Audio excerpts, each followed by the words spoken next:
got my eggplant. I'm just a couple of medium-ish eggplant or aubergine. I'm just going to cut the top off, then in half lengthwise. And I'm going to score the flesh, which just means, just be careful when you do this, cut it on an angle about 3 times and 3 times the other way.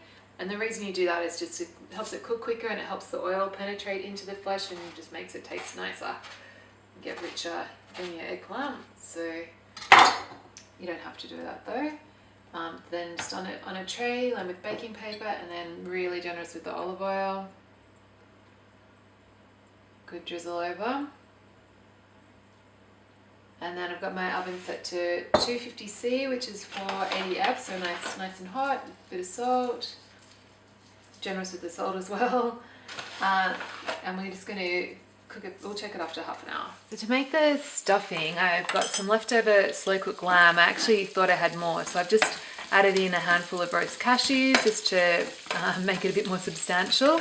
And it's going to give it a good drizzle of olive oil, so we want to get it nice, kind of, you know, nice and oily and make it nice and saucy.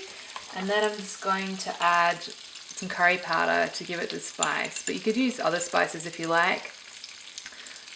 2 teaspoons should do it. I'm just going to give that a little stir, and then we'll taste and season as needed. I just want to cook that curry powder to toast it a bit and get everything hot. So just another minute.